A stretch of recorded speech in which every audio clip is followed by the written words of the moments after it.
Olá pessoal da Geometria Analítica, estudantes desta disciplina. Neste vídeo nós vamos iniciar com a pergunta: que tipo de conjunto eu preciso para descrever o meu espaço tridimensional? Quantos vetores tem que ter este conjunto e qual é a propriedade requerida para ele? Ou seja, nós vamos falar de bases neste vídeo. Nós vamos terminar falando de uma base muito especial, aquela que é ortonormal e que orienta o meu espaço positivamente. Isto é, nós vamos terminar falando da base canônica do espaço. Vamos lá então, minha gente? Vamos então para a abordagem de mais um conceito dentro da geometria analítica, conceito de bases do espaço. E vamos terminar este vídeo falando a respeito das bases ortonormais. Já que nós vamos lidar com o espaço de vetores até o final dessa disciplina, é preciso que nós saibamos descrever esse espaço. Aqui, quando nós usamos a expressão base do espaço, nós estamos perguntando que tipo de conjunto que eu preciso para descrever o meu espaço. Qual é a quantidade mínima de vetores deste conjunto e que propriedades ele deve ter. Como o nosso espaço é tridimensional, a princípio nós precisamos de um conjunto com 3 vetores. Mas não um conjunto qualquer. Ele precisa ter uma propriedade particular. A propriedade principal que eu preciso para este conjunto é que ele tem que ser Li, ou que esse conjunto tem que ser linearmente independente. Vale a pena nós recordarmos aqui o conceito de conjunto Li. Este conjunto é Li quando esta equação tiver solução única para os escalares alfa, beta e gama. Então, cada vez que eu pegar um conjunto com 3 vetores, este conjunto sendo Li, eu estou diante do que nós chamamos de base do espaço. Para lembrar que nós podemos ter infinitas bases do nosso espaço. Mas qual é mesmo a implicação prática de se ter base? Nós descrevemos aqui 2 implicações importantes desse conceito. A primeira delas é o seguinte: tendo-se que esse conjunto é uma base, eu começo a fazer combinações lineares desses vetores. Combinações lineares, por exemplo, como essas daqui. Bom, cada vez que eu pego uma soma desse jeito, eu estou diante de um vetor do espaço. Então, qualquer combinação linear envolvendo aqueles vetores resulta em um elemento do espaço.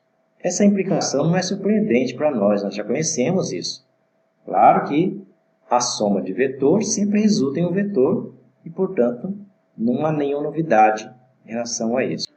No entanto, a novidade reside naquilo que agora eu vou dizer.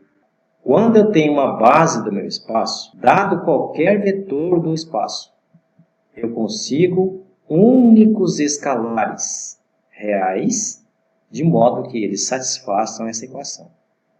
Olha só que importante isso. Qualquer vetor do espaço se escreve como uma combinação linear daqueles vetores que constituem a minha base. Em resumo, então, nós temos 2 lados no conceito de base. O primeiro lado é esse aqui. Dado uma base, eu pego a combinação linear desses vetores. E esta combinação linear resulta em um vetor do meu espaço. Por outro lado, se eu pego um vetor do espaço, ele pode ser escrito como uma combinação linear daqueles vetores da minha base. Por isso, então, a expressão base.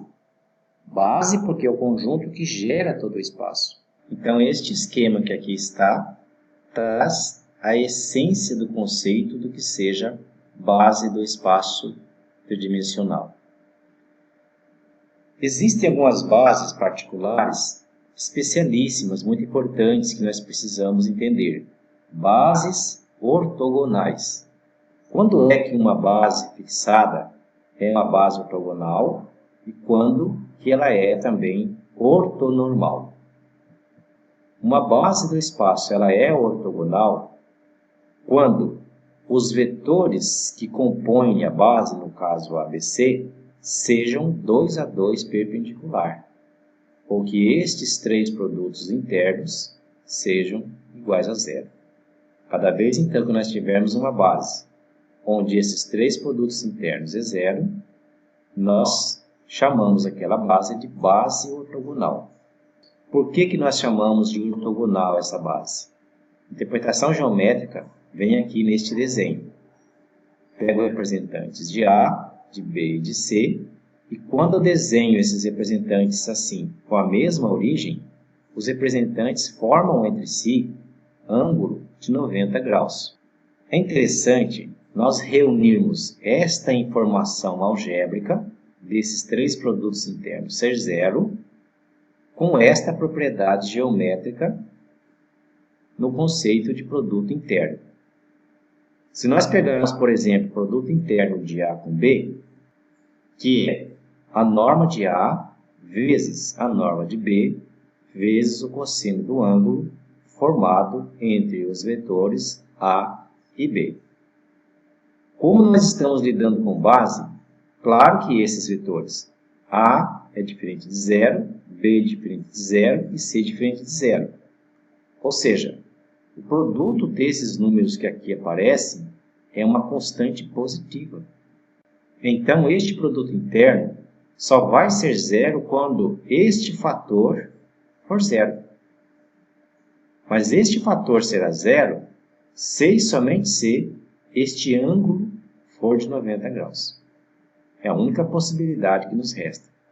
Ou seja, mostra para nós que os representantes dos vetores A e B, como estão aqui neste desenho, realmente formam um ângulo de 90 graus. Tem bases que também são ortonormais. Uma base é ortonormal se ela satisfizer duas condições. Primeiro, ela tem que ser ortogonal. Segundo, que cada um dos seus vetores tem que ter norma 1. O comprimento de cada um desses vetores é 1. Também existem bases que têm a propriedade de orientar o espaço. Quando nós falamos de orientação, estamos falando de orientar positivamente ou negativamente o espaço. Quando que uma base, como essa daqui, orienta positivamente o meu espaço. Para compreender isso, nós devemos fazer uma pequena análise, consistindo de algumas etapas. A primeira coisa que nós fazemos é ordenar os elementos daquela base. Tendo-se essa terna ordenada, eu desenho representantes de cada um desses vetores, como esse desenho que aqui aparece. A terceira etapa consiste em observar o terceiro dos representantes, que é OC, de modo que OC aponte para os olhos do observador. Em seguida, pegamos o representante do primeiro vetor daqui, que é A, no caso aqui, OA, e giro esse representante na direção e sentido de OB. Se este sentido de giro for no sentido anti-horário, aí então nós dizemos que a base orienta o espaço positivamente. Então é assim que nós decidimos se uma base orienta ou não o espaço positivamente. Ordeno, desenho e observo, giro. Sempre o primeiro na direção e sentido do segundo. Assim como uma base orienta meu espaço positivamente, existe também bases que podem orientar o meu espaço negativamente, que é o caso então que nós vamos analisar agora. Qual é o procedimento? Basicamente é o mesmo. Ordeno o conjunto e faço o desenho. Vamos imaginar aqui que OA seja agora um segmento orientado que esteja saindo da tela em minha direção. Note que esse desenho agora é diferente do anterior. Vamos comparar aqui. Aqui o OB sai da tela e aqui o OA sai da tela. Bom, tendo-se a ordem da minha base, o desenho do jeito que está aqui, a terceira etapa consiste em observar essa terna desenhada com OC apontando para os meus olhos.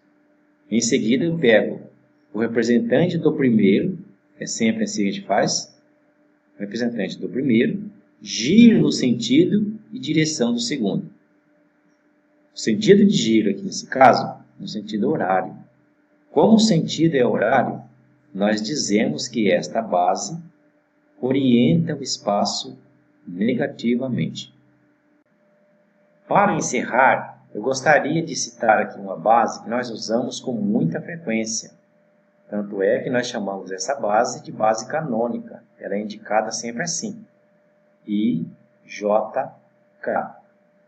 Quando é que essa base é chamada base canônica? Ela é a base canônica quando ela for ortonormal. Então, recordamos, né? Cada vetor tem norma 1 e produto interno de 2 a 2 dos elementos desse conjunto dá 0.